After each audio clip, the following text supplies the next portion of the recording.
Hello' everyone, কি খবৰ আপোনালোকৰ? এয়া মই আজি পুৱাৰ সাজৰ কাৰণে খানা প্ৰস্তুত কৰিছোঁ আৰু এয়া দেখিছেনে, ভাজিবৰ কাৰণে তিতা কেৰেলা আৰু আলু কাটি আছোঁ। আৰু আজি মই ৰাতিপুৱাৰ সাজটোনো কেনেকৈ প্ৰস্তুত কৰোঁ তাকে আপোনালোকৰ আগত শ্বেয়াৰ কৰোঁ বুলি ভাবিলোঁ। আহকচোন। এয়া তিতা কেৰেলা ভাজিলোঁ, তিতা কেৰেলা আলুৱে।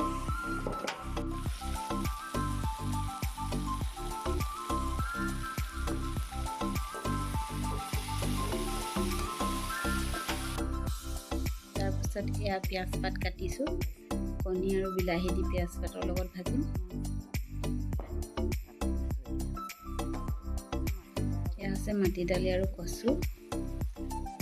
এয়া বৰ্তমান পিঁয়াজ পাত আৰু কণীয়ে বিলাহী দি ভাজিবৰ কাৰণে আগতীয়াকৈ পিঁয়াজ পাত আৰু বিলাহীখিনি ভাজি লৈ ইয়াৰ পাছত কণী দিছোঁ।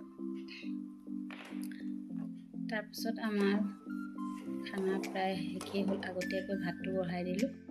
আৰু এয়া দেখিছেনে, মাটি দাইল আৰু কচু। এয়া পিঁয়াজ পাত, বিলাহী আৰু কণী দি ভজা। আৰু এয়া হৈছে বিলাহী পিটিকা। আৰু এয়া হৈছে আলু আৰু তিতা কেৰেলা ভাজি, আৰু লগত আছিলে মাছ ফ্ৰাই।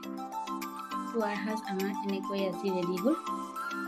আৰু এতিয়া আমাৰ ভাত খাই দোকানলৈ যাবলৈ বুলি ওলাইছে। তেওঁ কিন্তু ভিডিঅ' কৰিবলৈ নিদিয়ে, সেইকাৰণে তেওঁ খাওঁতে মনে মনে এটা ভিডিঅ' কৰি থ'লোঁ। দেখিছেনে, তেওঁ এই হাতত দুখ পাই আছিলে আঙুলিটো। তাৰপিছত তেওঁ খাই বৈ ইয়াত দোকানলৈ বুলি ওলালে।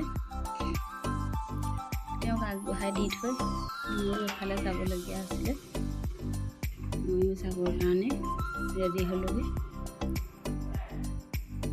এফালে মই যাবলৈ ৰেডি হ'লোঁ।